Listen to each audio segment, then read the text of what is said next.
Hey everyone, welcome back to my channel. So today I'm going to show you just how I quickly plan my week for law school. Today is August 31st, so we are about to start the month of September. So I'm going to show you kind of how I plan out my month and then how I plan out the weeks for law school. This is what my first week of law school looks like.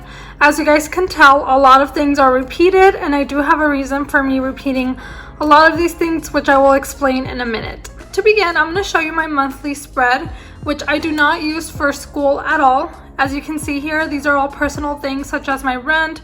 Any type of payment that I have to make is on this spread, the monthly spread, and not the weekly.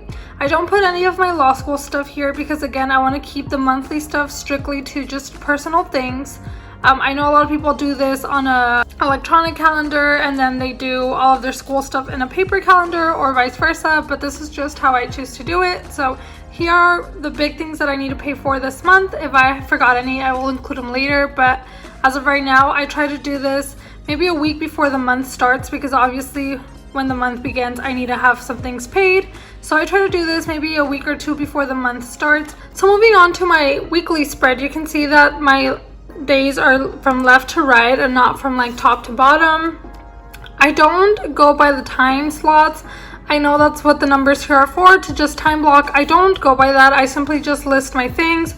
I also don't go by the top three. Sometimes I do, but just kind of depending how important they are, I'll put them up here. If not, I'll put them lower. Like here I put Walmart, and then up here I have the law school stuff. But again, I don't really have a reason for the way I write things. It's just a personal preference.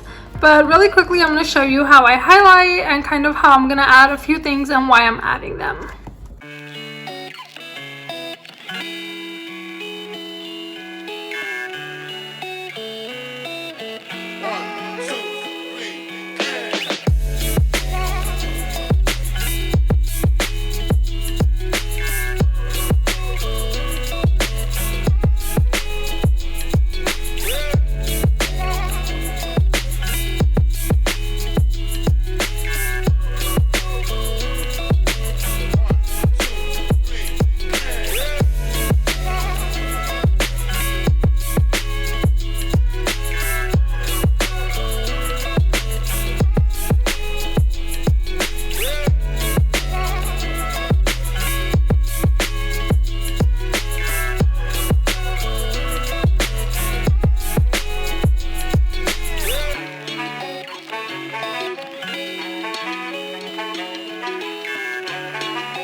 So here's what my first round of planning looks like.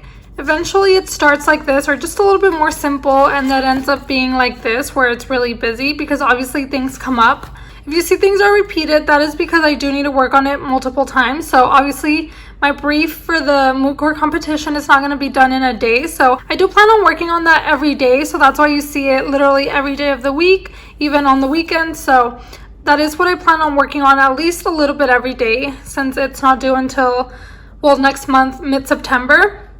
So that's why you see that every day. Now you're probably wondering why this is all scattered and why there's so many versions and they're all kind of separate. It's just I write things down as they come to my mind. So obviously if they all come at once and I have a whole section of orange, then that's fine. But then also this helps me kind of differentiate between each assignment. Here I'm just saying I have Con Law 2. I have to watch the lecture for Thursday's class. I have to do the worksheet for Thursday's class, and then I have to turn in a worksheet which I've already completed and turned in. Even though I already completed and turned it in, I still wrote it in just so I can keep track of what I've been doing or what's already done and turned in, because I would hate to have it done and then not turn it in. So that way I already know for a fact I turned it in, so that's checked off. And here you see the one that's due on Thursday that I still haven't turned in because I haven't done it. That one will be checked off once it's done. Now, you only see a little bit of property because I only have property on Fridays, so I like to read a little bit earlier on the week, but not too far ahead, because then by Friday I'll forget if I read like last Saturday or Sunday. So Tuesday or Wednesday are usually my good days for property reading, so you'll usually see that there. If I do have any assignments, which I don't so far, you'll be seeing a lot more pink on here, but like I said, right now I don't have a lot of assignments for property, which is why you only see a little bit. Now for practice foundations, I do have to read and watch the pre-recorded lecture, so I'm going to do that, and then that'll be for tomorrow. And then this day will be for Thursday.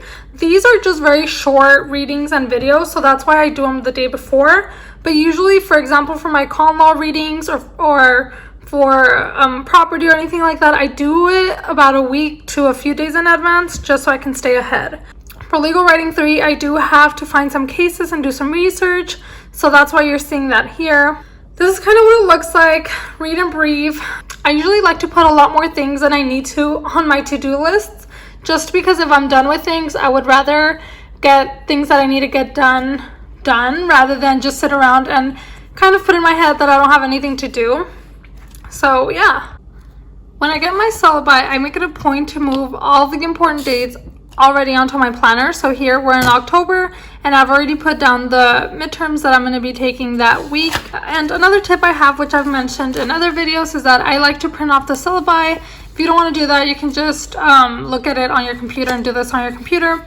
But I do highlight the things that I've done and then highlight after class is done. So I'm actually going to highlight today's date because class has already happened. So now I know that class is done and the assignments are done. So now I have to move on to my next one. So I know that's very confusing and kind of a lot to process at once, but that's what I do. That's what's been helping me. If you guys have any other strategies or ways that you guys do it, please share them in the comments. Like I said, this may be a lot for some people. This may not be enough for some people. It's all kind of depending on you. This is what worked for me. So if you guys don't want to do as much as I do, that's fine. You guys can just use the monthly spread, or you don't have to print out your syllabus. You could just kind of go off on the computer like I said earlier. But that's just what I've been doing. I feel like at some point throughout the semester, when I get used to my schedule and the type of work that I get done to, like, for example, the worksheets, I know that's going to happen every class. So maybe eventually at some point in the semester, I won't need to write them down on my planner anymore, because that'll just come to me naturally as I get used to it throughout the semester. So I think that's what's going to happen. But for right now, I do have to write everything down just so I can keep track of everything that I've done, everything that I need to do, and everything that's happening, so I don't forget any assignments, or I'm not late on any assignments or readings. Today I did get cold called, so definitely important to stay on top of your readings. Of course, on the ones I showed you, I didn't really show you like other personal things that I include in here. So really quickly, let me show you. For example, here I would have to pick up books, clean apartment, buy supplies, and then include the school stuff. And then again here, clean the apartment, do laundry. I do include these type of things in my planner, but as you can see, I haven't done that for this week because the week is just getting started. So I haven't added any of that, but I do plan on cleaning my apartment and doing laundry. And I do have certain dates set for that, so I will add that in a minute. Here I also had, where is it? Here's somewhere here I had edit and upload. So of course I do include my like YouTube stuff, my personal at home stuff, my dog stuff. As you guys saw, I did include his grooming appointment on here. So I do include personal things in my weekly spread, and then the monthly spread I do keep strictly for bills, but the weekly spread will be all about school, all about my apartment, my life, my dog, everything and anything that I need to do that doesn't have to do with bills will be on here, just because I look at this more daily than I do for the month. I literally look at this every day. So if I need to take my dog to his grooming appointment, if I put it up here, if I put it in the month, I probably won't see it because I'm not looking at the month as often. And that's because I kind of have an idea when my payments are due. So I only look at it when I know something's coming up. So yeah, that's pretty much how I plan. This is how my planner looks. I will have a planner similar to this one linked down below. I purchased this one at Target. This one is fairly small. They do have bigger sizes, but I personally like the smaller ones. This is the Day Designer brand, but that's the collaboration with Target, so it's not the actual Day Designer, like their big one and their heart cover ones, but it still does the same job. It still works good for me. So yeah, that's pretty much all I do to plan. This is how I organize. I hope you guys enjoyed it. I know a lot of you guys are wondering how I organize and how I plan things. I thought I would film this kind of impromptu video Today is Monday the 31st, so I did start my second week of law school I did start the second week of my second year of law school. So that's what's going on. I am drinking a bubbly, so if you see that can back there, it's sparkling water. But I did start my second week, so definitely semester's picking up, getting busy, so that's why I'm planning, and I thought that today would be a perfect day to show you guys kind of what my weeks look like and will start to look like now that the semester is getting busier. So I hope you guys enjoyed it. Thank you guys so much for watching, and I'll see you guys next time.